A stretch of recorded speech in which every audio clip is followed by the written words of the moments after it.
Olá, aqui quem tá falando com você é o Fred, pastor, psicólogo, pai de gêmeos, marido da patroa.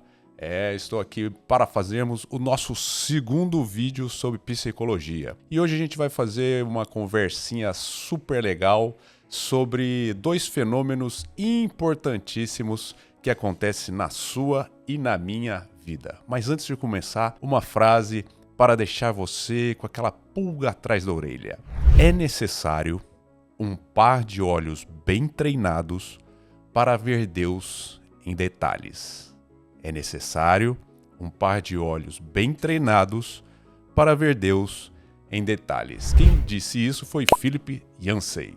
Quando a gente está falando de sensação, o que é a sensação? Sensação é um processo que detecta o ambiente. Ou seja, todos os seus órgãos de sentido se comunicando com o mundo, se comunicando com tudo que está acontecendo ao seu redor. É através das sensações um processo, olha que bonita essa palavra, um processo ascendente. Ele é bottom up, ou seja, ele chega pelo mundo e vai até o seu cérebro trazendo informações sobre tudo que está acontecendo. A sensação, ela te dá se está frio, se está calor, se está claro, se está escuro, se está alto, se está baixo, se é gostoso, se não é tão gostoso. E também internamente, se está doendo, se está com fome, se está com sede. Ou seja, ela traz informações para você. Sensação. Todo mundo sabe o que é isso. Eu e você vivemos isso todos os dias de nossas vidas. Quando falamos de sensação, temos duas coisas que eu quero trazer aqui para vocês, que vai fazer uma ligação com a frasezinha que a gente leu no começo.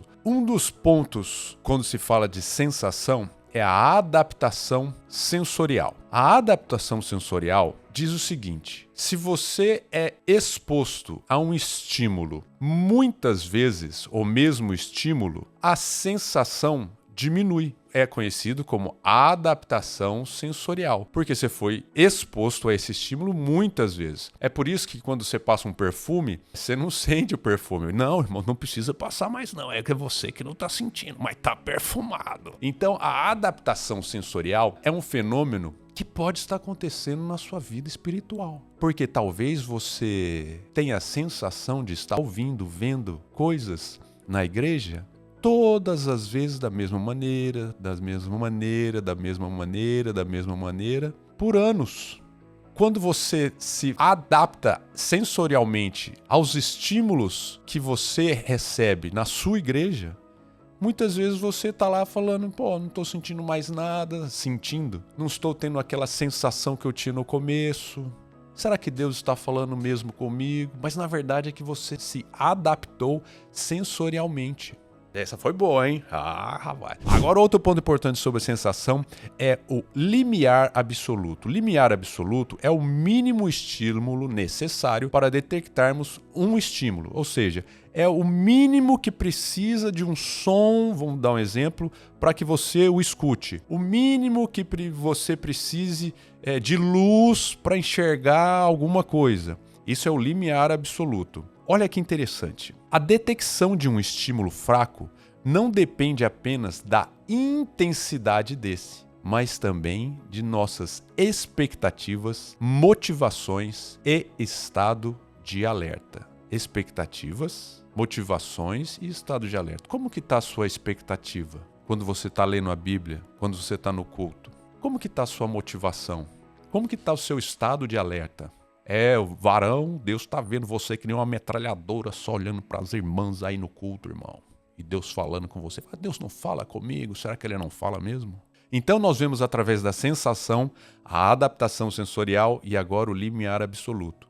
E tudo isso pode estar dizendo para você, é Deus que não está falando comigo? Ou eu que não estou em estado de alerta para escutar, para ver, para sentir aquilo que Ele está fazendo todos os dias. Além disso, da sensação, nós podemos falar também da percepção. A percepção, ele é diferente, né? Ela é um processamento descendente, top, down. Todas as informações que chegaram até você, você vai selecionar, organizar e interpretar.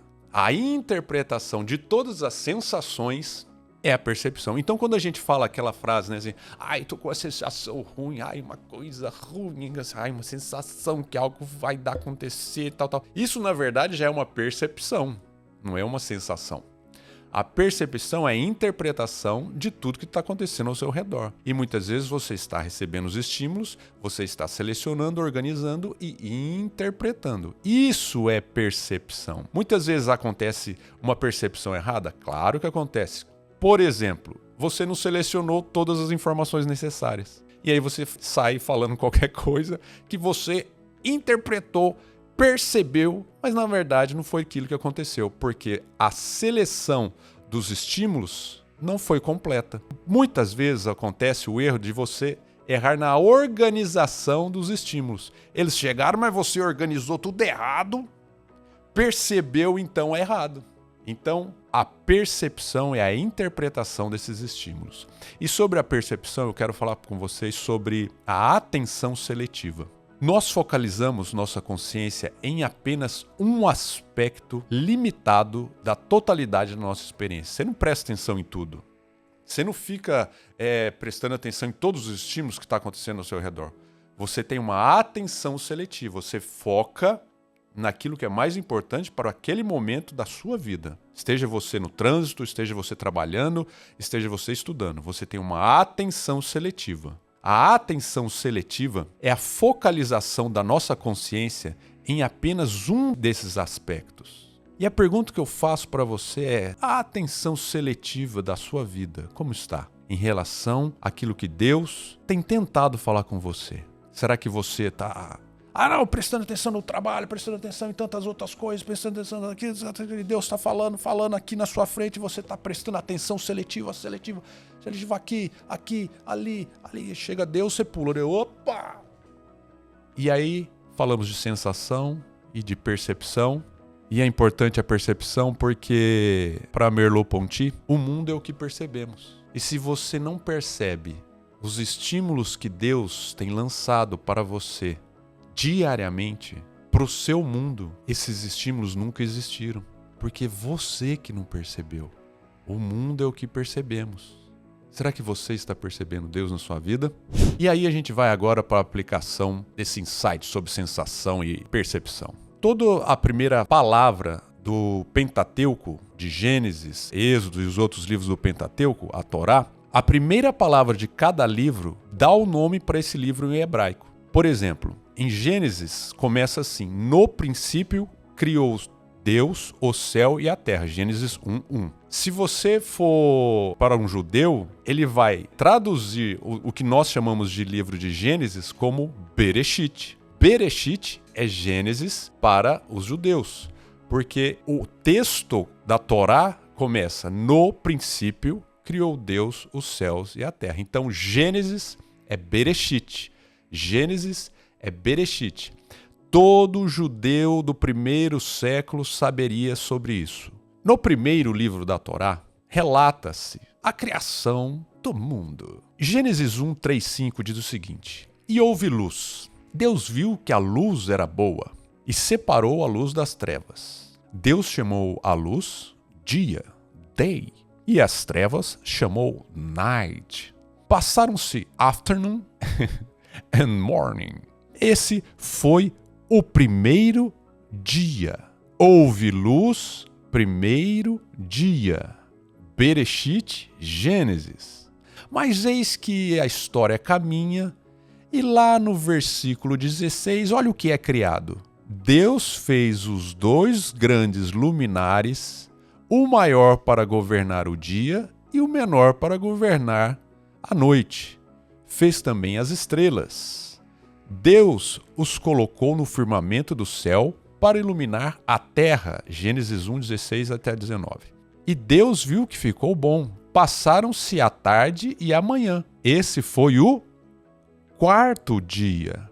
Houve luz no primeiro dia da criação, mas o sol só foi criado no quarto dia. Que mistério é esse? A luz do primeiro dia é milagrosa, independente de qualquer lumiar. Quando Deus viu que o pecado prevaleceria na terra, ocultou essa luz até o momento oportuno. Estou lendo aqui o Talmud babilônico. Ou seja, essa luz do primeiro dia, ela é uma referência ao Messias, a luz messiânica, a era messiânica que voltaria quando os tempos estivessem no fim. A tradição judaica identifica a primeira luz do mundo como a luz do Messias. Essa luz é o Messias. A Torá nos ensina que Deus, em última análise, irá iluminar Israel com a luz do Messias. Ele fala isso em cima de Isaías 61. Dispõe-te, resplandece, porque vem a tua luz, ou seja, vem o teu Messias, que é a luz de Gênesis, e a glória do Senhor nasce sobre ti. Provavelmente o apóstolo João também bebia dessa interpretação, porque lá em Apocalipse, olha o que ele escreve: e a cidade não necessita de sol nem de lua, para que nela resplandeçam, porque a glória de Deus a tem iluminado, e o Cordeiro é a sua lâmpada. Gênesis, Bereshit, haja luz. E eis que o apóstolo João, quando vai escrever o seu evangelho, sabe como ele começa o evangelho que ele está escrevendo? No princípio. Quando ele escreve isso, ele está fazendo uma referência a Gênesis. O que João está relatando aqui é um novo Gênesis. Está lá na sua Bíblia, lê que é igualzinho Gênesis. No princípio era o Verbo, e o Verbo estava com Deus, e o Verbo era Deus. Ele estava no princípio com Deus. E em João 1,4, o que aparece, velho? Tá lá. Nele estava a vida, e a vida era a luz dos homens. Uma clara referência à criação. O que João está falando aqui é uma nova criação está surgindo. A luz, o Messias, veio. E você acha que termina aí? Fica melhor ainda, irmão, fica melhor ainda. Durante a festa de Sukkot, tabernáculo, e de Hanukkah, que é a festa da dedicação ou festa das luzes, são duas festas judaicas, nós não vamos entrar nesse contexto aqui agora. Durante essas duas festas, 4 grandes menorás, candelabros, enormes, de 23 metros, eles eram erguidos não, acesos no pátio das mulheres, que também era onde fazia as ofertas. Então, nesse pátio das mulheres, que é o pátio das ofertas, 4 grandes menorás, na festa de Sukkot, no finalzinho dela, e também na festa de Hanukkah, eram acesas. Só que você lembra que naquela época não tinha poste na rua. Jerusalém era um breu. E lá para umas 6 horas da tarde, né, quando estava assim, entrando o Shabá, você imagina o espetáculo nessa época do ano, acendendo as menorás. E o povo, nossa, quanta luz, quanta light, é muita luminosidade, é muita luminosidade. Isso acontecia. Pois não é que lá no finalzinho da festa de Sukkot, diz que Jesus vê essas menorás e ele vai no meio do pátio das mulheres e sabe o que ele grita debaixo desses 4 candelabros brilhando? Eu sou a luz do mundo! Nossa, velho! Então Jesus tornou a falar-lhes dizendo: eu sou a luz do mundo. Quem me segue de modo algum andará em trevas, João 8,12, mas terá a luz da vida. Estas palavras proferiu Jesus, e o texto faz questão de dizer onde foi. No lugar do tesouro, que é o pátio das mulheres, quando ensinava no templo. Meu irmão, Bereshit, luz, luz do mundo, e Jesus gritando: eu sou a luz do mundo. Debaixo dos 4 menorás acesos. Precisa mais? Mas sabe o que aconteceu? Quando ele fala eu sou a luz do mundo, os fariseus disseram: mentira. Tá lá. João 8,13. Disseram-se, pois, os fariseus: tu testifica de ti mesmo. O teu testemunho não é verdadeiro, é falso. E em João 1, versículo 10, diz assim: pois a verdadeira luz, que ilumina todo o homem, estava chegando ao mundo. Estava ele no mundo, e o mundo foi feito por intermédio dele. e o mundo não o reconheceu, e o mundo não o percebeu. Meu irmão, é Deus que não está falando com você ou é você que não está percebendo? Falando de inúmeras maneiras, mostrando de inúmeras maneiras, mas você, por atenção seletiva, adaptação sensorial, sei lá o que, não está percebendo a luz do mundo brilhando pertinho, na sua frente, todos os dias. E eu termino aqui com uma ilustração. Um dia levando meus filhos para a brinquedoteca. É uma brinquedoteca onde você deixa as crianças, né? E não pode ficar os pais lá. Os pais têm que ficar de fora. Deixei os meus 2 meninos lá, esperei do lado de fora, quando de repente o Pedro cola no vidro da porta da brinquedoteca, chorando, chorando, chorando. Eu rapidamente me levanto de onde eu estou, vou lá, abro a porta e falo: Pepe, vem cá, dou um abraço nele. Que foi, Pepe? Aí ele me disse assim: papai, eu não estava te vendo. E eu disse para ele: filho, o papai sempre esteve pertinho de você. Como você disse, era você que não estava me vendo. Mas eu sempre estarei do teu lado, porque eu sou Emanuel, a luz do mundo, o Deus conosco. Amém. Valeu, pessoal. Mais um videozinho para vocês.